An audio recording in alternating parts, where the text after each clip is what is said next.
साथ ऐसा हो चुका है पहले। अरे फिर कोई कुछ करता क्यों नहीं? मुझे तो लगता है इस गांव में कोई कमी है, शायद इस गांव में कोई शराब दे दिया है। अरे ऐसे करते करते तो हमारा पूरा गांव बंजर हो जाएगा। हो जाएगा? अरे भाई हो चुका है, सिर्फ महेश और श्यामलाल की जमीन बची है, बाकी तो पूरी बंजर हो चुकी है। बात तो सही है, लेकिन कारण क्या है? क्यों एक एक कर जमीन हमारा साथ छोड़ती जा रही है? अरे सही है, अभी तो बैंक का लोन भी तो चुकाना है। अरे गांव वालों मेरी सुनो, मैं तो यूँ चाहती हूँ कि अपने गांव की किसी की नजर लग गई, कुछ उपाय ढूंढो जल्दी से जल्दी। हाँ लगता तो ऐसा ही है, पर किया क्या जाए? मैं तो सोच रहा हूँ ये गांव बेचकर कहीं और चल पड़ते हैं। अरे भाई कैसी बात कर रहे हो? भला इस गांव को छोड़कर हम जाएंगे कहाँ? और वैसे भी इतने सालों से खेती में इतनी मंदी हुई है कि पैसे भी नहीं है जो नई जमीन बसा सके। अरे मेरी पूरी बात तो सुनो। मैं कहने का मतलब ये थोड़ी है कि बोरा बिस्तर बांधो और चल पड़ो। मैं सोच रहा हूँ ऐसे भी जमीन हमारी बंजर हो चुकी है, हमारे अभी किसी भी काम की नहीं है। मैं सोच रहा हूँ ये जमीन बेचते हैं और दूसरी जमीन खरीद लेंगे। भाई तुम कह तो ठीक रहे हो, लेकिन इस बंजर जमीन को खरीदेगा कौन? अरे भाई चिंता मत करो, वो जो मॉल रहेगा ना उसके मालिक ने मुझे सुझाव दिया है, उसे नया मॉल बनाना है। उसे हमारा गांव बहुत अच्छा लगा है। और पैसों की चिंता तो मत करो, इतने पैसे तो मिल ही जाएंगे जिससे हम खेती के लिए जमीन खरीद सकते हैं। बात तो सही है। और हम सबने मिलकर फैसला किया है, हम हमारी जमीन खरीदेंगे और कर भी क्या सकते हैं। हाँ हाँ बेच देंगे बेच देंगे। ये क्या हो रहा है?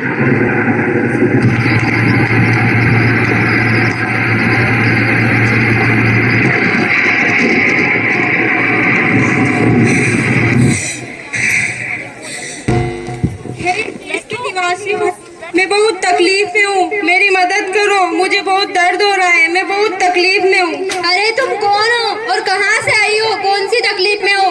मैं वो हूँ जिसने तुम लोगों को जीवित रखा। तुम्हें ही नहीं बल्कि ईश्वर ने जो ये सृष्टि बनाई है, इन सभी का अस्तित्व बनाए रखा। और तुम लोग मुझसे पूछते हो मैं कौन हूँ? पहले मत बुझाओ, सीधा सीधा बताओ तुम कौन हो, यहाँ हमारे पास क्यों आई हो? मैं कौन हूँ? मैं धरती हूँ जिसने तुम सबका अस्तित्व बनाए रखा है, और तुम मुझसे पूछते हो मैं कौन हूँ? क्यों आई हो यहाँ पे? हमें तुम्हारी जरूरत नहीं है, हम तो जा रहे हैं दूसरी जगह। हुलिया देखा तुमने अपना? मेरी ये हालत तुम लोगों की वजह से हुई है। तुम लोगों ने ही खेती के तरीकों में तरह तरह के बदलाव करके मेरी ये दशा की है, और मुझसे बोलते हो, पूरा इल्जाम मुझ पर लगाते हो और मुझे दोष देते हो। शर्म आनी चाहिए तुम लोगों को। झूठ मत बोलो, तुम्हारी हालत की जिम्मेदार तुम खुद हो। तुम खुद इतनी मैली हो चुकी हो कि हम मजबूर है इस गांव को छोड़कर जाने के लिए, और अगर हम नहीं भी गए तो हम और हमारे बच्चे भूखे मर जाएंगे। झूठ मैं नहीं, तुम लोग बोल रहे हो। तुम लोगों ने ही तरह तरह के रासायन इस्तेमाल करके मुझे दूषित कर दिया है, और मुझसे बोलते हो कि मैं मैली हो गई हूँ। अरे हम झूठ नहीं बोल रहे हैं, ये तो सदियों से ही दूषित है, और आप कुछ उपाय ढूंढो इसका। ये सब गलत है, जो आप लोग तरह तरह के रासायन इस्तेमाल करते हो, उससे मेरी ये हालत हुई है। आप लोगों की ये गलती और दोष मुझ पर लगाते हो। अरे तरह तरह के रसायन से तुम्हारा क्या मतलब है? तरह तरह के रासायन इस्तेमाल करके आप लोगों ने मेरी ये हालत की है। क्या बिना रासायनों की खेती नहीं की जा सकती है? तुम्हें क्या लगता है जब से खेती की शुरुआत हुई है तब से इन रासायनों का इस्तेमाल किया जाता है? बिना इन रासायनों की खेती नहीं की जा सकती है?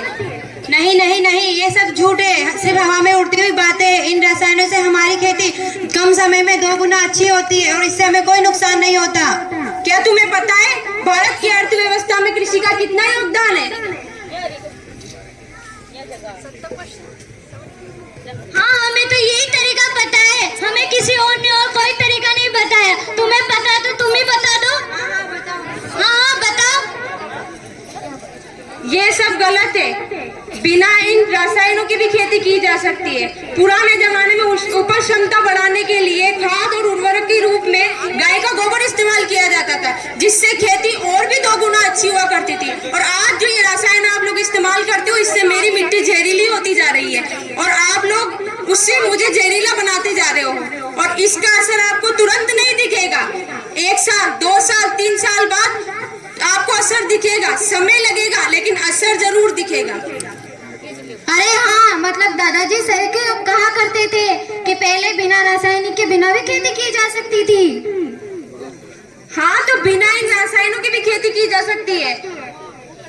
यहाँ बात सिर्फ रासायनों के इस्तेमाल की नहीं है, और भी कई कारण हैं जिनके कारण मिट्टी दूषित होती जा रही है। बड़ी बड़ी फैक्ट्रियां अपने कारखानों का पानी खुले मैदानों में छोड़ देती है, जिसके कारण मिट्टी दूषित हो जाती है और वह पानी वाष्प चक्र द्वारा बादलों में चला जाता है, फिर बरसात बनकर बरसता है, फिर वह पानी एक जगह से दूसरी जगह चला जाता है, फिर उस पर उगने वाली उपज को आप लोग खाते हैं, फिर आप लोग बीमार हो जाते हैं, मैं बीमार हो जाती हूँ, आप लोग बीमार हो जाते हैं। फिर देखते ही देखते हमारे आने वाली पीढ़ी के लिए कुछ नहीं बचेगा, कुछ भी नहीं बचेगा, कुछ भी नहीं बचेगा। तो सही कह रही है।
सभी को धन्यवाद।